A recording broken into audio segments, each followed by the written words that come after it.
What I think it can be useful for people to understand is that many things will spike cortisol throughout the day: stress, cold water, exercise. But the idea is that it comes down to baseline or near baseline rather quickly. One of the worst situations, as you pointed out, is when the highest level of cortisol is consistently shifted to the afternoon period. In fact, that's a pretty reliable signature of certain forms of depression. This is work by my colleague David Spiegel at Stanford Psychiatry and the great Robert Sapolsky of Why Zebras Don't Get Ulcers, and Behave, et cetera, and Fame. Lots of popular books there. I think that if people are trying to regulate their cortisol and they just understand that basic contour, that the baseline should be, rise pretty quickly after one rises in the morning. So it's easy to remember, rise out of bed and rise cortisol with light, bright light, with exercise, with caffeine. These things will all increase cortisol. And then across the day, it's normal for cortisol to spike, but then to use some of the down regulation methods that you described, in particular the breathing methods and exercise itself, as the case may be. But then to really pay attention to how much psychological and physical stress is occurring in the 6 hours or so, or 8 hours prior to sleep. Does that seem like a good sort of broad contour of how to have a healthy pattern of cortisol release? Because you actually want the cortisol to reduce inflammation and initiate or participate in the recovery process. You will not see any progress from exercise training without a large spike in cortisol. It is critically important when we think of phrases like cortisol, inflammation, stress. This is not bad. Right? Physiology is not personified. Right? Things don't like hate you in the body. Right? It's not good and bad. They just are. The more you try to suppress cortisol, the more you suppress adaptation. What you want is exactly what you mentioned: large spikes met with large, quick recovery. And you want to do that throughout the day and get that hormetic stressor. So going back to your ashwagandha and rhodiola issue, I think it would be very short-sighted for people to do that as this is a prophylactic. Okay, because if you blunt cortisol, you're going to cause immunosuppressant. Especially early in the day. Totally. Taking ashwagandha before going to train is counterproductive. Yeah, we do not this is not a baseline part of our foundational package, right? If you go look at the athlete foundations or the athlete resilience protocols that put together, you're not going to see these things in there for that specific reason. Any form of cortisol regulation needs to be done strategically. If you are excessively high and we're bringing you back down to normative values at the right time, then great. If you're normal though, then taking you down lower than that is actually problematic. The same thing is actually true, since we're here, for oxidative stress, for inflammation, antioxidant use. We mentioned, I think earlier, about taking vitamin C and vitamin E post-exercise will actually blunt adaptations, or at least it has the potential to do so. Same thing, right? If you're modulating this response just because, and you have not done so because of actually biological testing that indicated you needed to do such, then you actually may be making things worse. And so we see this constantly with people who take a number of supplements and substances for sleep, and then they wake up the next morning groggy, and your cortisol suppressed. Okay, great. So then they take something for stimulation, and then the rest of the day they're trying to reduce, and then you're in this nasty cycle. Instead of just getting out of the way and letting cortisol do what it's supposed to do, and then making sure, again, you're teaching it. So this is actually a coachable response. You can coach your own body to go down in the later part of the day and go up in the earlier part of the day. You want to make sure that you are driving that train with intent. And so, again, to reiterate, if you don't need that, you shouldn't do it. Right? If you don't need to lower cortisol, you shouldn't walk around doing it. You're just going to suppress the state even far. And this is what's needed. This is needed for anabolic responses. So you're not going to grow muscle if cortisol is not spiked. It's going to compromise it, rather. So you want to be intentional with these practices, especially in the form of supplementation. Be very, very intentional.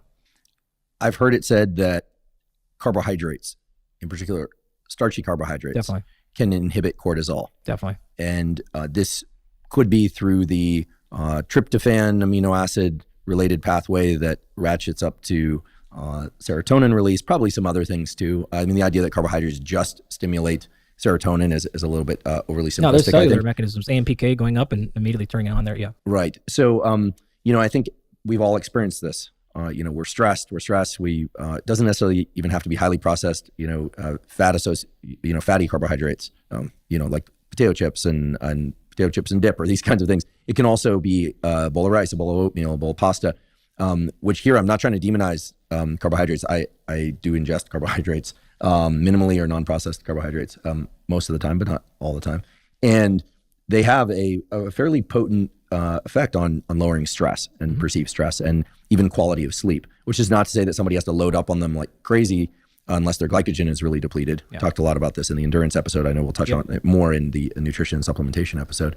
But in thinking about the relationship between carbohydrates and cortisol and what we've just been talking about in terms of cortisol as being vitally important for the adaptation trigger or triggering adaptation, it's probably a better way to put it, but that it can blunt cortisol taken post-training or maybe in the evening before sleep. What are some of the basic ways that one can think about and maybe use carbohydrates in specific ways in order to, let's say, control cortisol rather than quash cortisol? You actually have alluded to it a number of times already. So we oftentimes will give people a lot of carbohydrates at night for some of these reasons. You're going to feel fantastic. A lot of people, it helps you sleep, both get to sleep and stay asleep, sleep quality. You talked about specifically, remember, think about it this way. Cortisol at its core is an energy signaling molecule. It says we are in the need for energy. Great. Epinephrine's the same way. You'll start seeing, for example, cortisol will liberate free fatty acids, put them in the bloodstream, get you prepared to do something. The problem is if it's continually elevated throughout the day with no down regulation, we start running into issues, right? So again, this is the differentiation between, oh, my cortisol is slightly elevated all day versus I had a really big spike after training, I had a really big spike after a breath protocol, et cetera, and then it went back down. So that being said, if you then ingest carbohydrates, you are telling, it is quick to see the signal, oh, we have nutrients, we have energy, again, specifically carbohydrates, therefore cortisol can sort of go back down. We don't need to be liberating free fatty acids and preparing the need for fuel. So you can help yourself go to sleep for many, as you pointed out, many mechanisms actually of why carbohydrates will help you sleep at night. For some, not all people, but some. That would be one of the relationships it has with cortisol.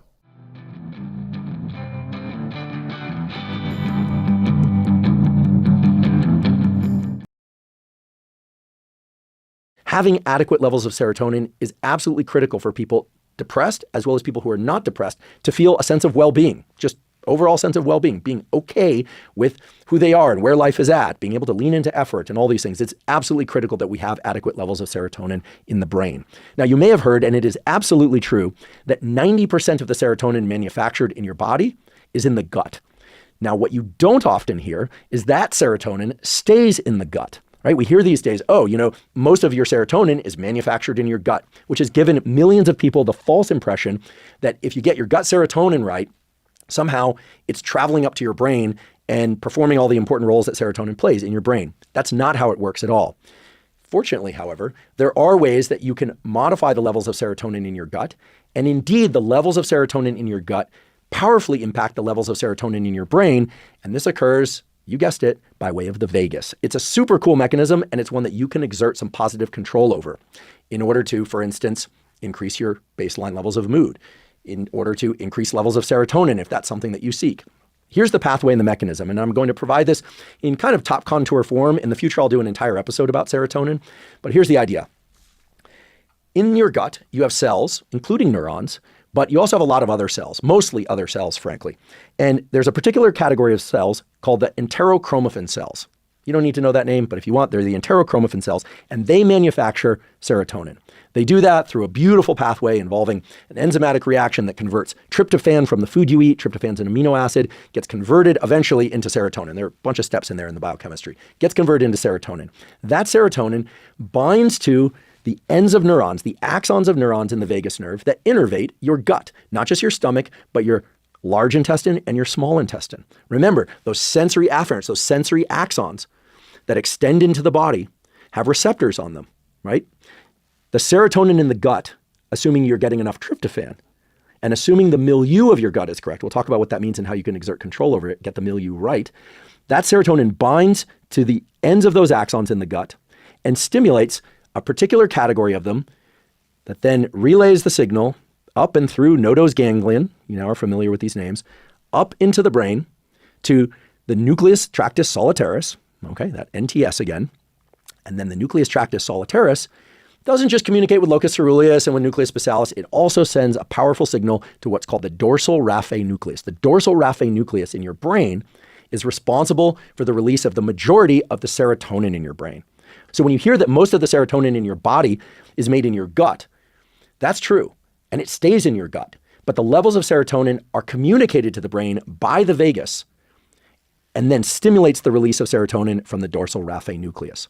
So the question, therefore, becomes, If we want to increase levels of serotonin in the brain, or simply to maintain healthy levels of serotonin in the brain for somebody who's not depressed, or maybe somebody who's having low mood, or just to keep elevated levels of mood and proper levels of serotonin overall, because it's involved in lots of things, not just mood, we need to make sure that we're getting adequate production of serotonin in the gut. And again, adequate production of serotonin in the gut has a bunch of other positive effects on the immune system, on gut motility. In fact, having adequate levels of serotonin in the gut is powerfully associated with having a healthy gut and not having irritable gut. Irritable bowel syndrome is something that vexes many people. You know, it might sound kind of funny to those of you that don't have, oh, you have an irritable bowel. People with IBS, irritable bowel syndrome, oftentimes suffer tremendously. They can't go out to dinner. They can't eat foods that other people offer them. They'll eat a bunch of foods for a while and feel fine. Then they feel terrible. It's not just about having diarrhea. Often they have a bunch of other gut issues, and it's correlated with a bunch of other major problems over time. We're going to do an entire episode about gut health as it relates to IBS. There are things that you can do to improve IBS. One of them is to keep get your gut levels of serotonin right. How do you do that? Well, one way to do that is to make sure that the microbiota of your gut are healthy and that they are diverse. The best way to do that, not using any kind of supplementation, is to make sure that you're ingesting 1 to 4 servings of low sugar fermented foods per day. I've talked about this before on the podcast. This is based on beautiful data from my colleague Justin Sonnenberg and Christopher Gardner at Stanford, showed that the ingestion of 1 to 4 servings of low sugar fermented foods per day, so these would be things like kimchi, sauerkraut, again, low sugar, look at the labels. This is the stuff that would need to be refrigerated. We're not talking about pickles kept on the non-refrigerated shelf in the non-refrigerated section of the grocery store, but rather the brine and the pickles that don't have a ton of sugar. So the sour pickles, that is, that are kept in the refrigerator, things like kimchi, things like kombucha. Keep in mind, some kombucha has alcohol, so keep that in mind if you're giving this to kids who shouldn't be ingesting alcohol. Many adults probably shouldn't be ingesting alcohol. Kombucha has very little alcohol, but if you're an alcoholic and you're completely avoiding alcohol, you should know that. Kombucha contains some alcohol. Things like kefir, quality yogurts, low sugar yogurts. You can look up online what are different low sugar fermented foods. These things are going to improve the gut microbiota that in turn promote the production of serotonin if and only if, this is important, if and only if there's also sufficient levels of tryptophan in your dietary intake. So you're going to want to take a look at what you're eating, and just through a simple online search, you can figure out whether or not you're getting sufficient levels of tryptophan.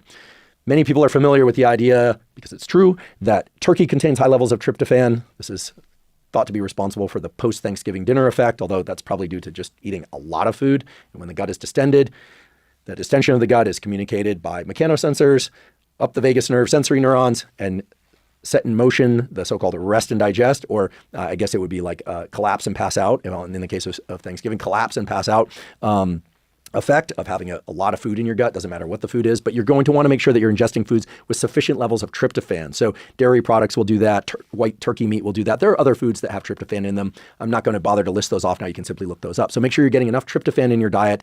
Make sure that you're getting enough low sugar fermented foods, or if you're not doing that, and perhaps even if you are, you might think about supplementing your diet with probiotic on occasion. Right? I'm not talking about constantly taking high doses of probiotics. I actually don't recommend that. But for many people who are suffering low mood, supplementing with a quality probiotic can actually improve mood. And the purported mechanism by which that happens is the increase in serotonin that is allowed by improving the gut microbiota and including foods with enough tryptophan, which is the precursor to serotonin. So what I've done here is I've created the real conceptual link, the anatomical link, and the chemical link between the production of serotonin in the gut and serotonin in the brain. And I wouldn't be talking about this if there wasn't actually data on this. I'll include links to a few papers about and here I'm quoting the title of a great paper, the interaction of the vagus nerve and serotonin in the gut-brain axis.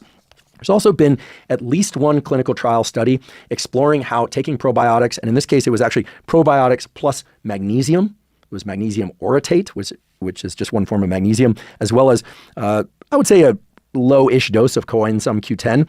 Combining those three things in this paper entitled Probiotics and Magnesium Orotate. It should have said probiotics and magnesium orotate and coenzyme Q10, but the title is Probiotics and Magnesium Orotate for the Treatment of Major Depressive Disorder, a randomized double-blind controlled trial. Now, I want to emphasize that the results of this paper show that in the short term, there's an improvement in symptoms of major depression. That is, symptoms of major depression were reduced through the administration of this combination of probiotics, magnesium orotate, and coenzyme Q10. However, it was a short-lived effect. Now, it was also a short-lived treatment, but it was a short-lived effect that showed up in essentially starting about the 4-week mark and then carried out to 10 and 15 weeks, the effect disappeared. Now, this is important because what it suggests is that In the short term, if you're seeking to improve your mood, or if you're suffering from major depression, please seek help for major depression. This, of course, wouldn't be the only approach. You don't want to, start being your own psychiatrist. This treatment very well could be combined with things, and should be combined probably with things like exercise, maybe with pharmacologic treatment, with antidepressant drugs. It really depends on the situation. But if you're somebody who's suffering from major depression or just mild depression, or if you're just seeking to maintain healthy serotonin levels or improve your mood slightly, the consumption of things that are going to improve your gut microbiome absolutely is going to support that process. This has been shown over and over again because the gut microbiota create these short chain fatty acids that are critically involved in this biochemical pathway that converts tryptophan into serotonin. I'm going to repeat that because it's very important. The microbiota of the gut, if they're diverse and you have enough of them, are going to produce the short chain fatty acids that are critically required for the conversion of tryptophan, which again is going to come from your diet, into the serotonin of your gut, which in turn is going to be relayed. And it's not the actual serotonin that's relayed, but the presence of serotonin at sufficient levels in the gut is communicated by the vagus nerve up to the dorsal raphe nucleus. Remember, there's some stations in between, but it's communicated up to the dorsal raphe, and your dorsal raphe then releases serotonin in the brain. Again, a beautiful coordination of the body and the brain, just as activity levels in the body and the brain are matched through the vagus, or from the brain to the body, depending on the direction of flow, right? Alertness in the brain, body becomes alert. Alertness in the body, brain becomes alert. Serotonin elevated in the gut, serotonin elevated in the brain. All of that happens by way of vagal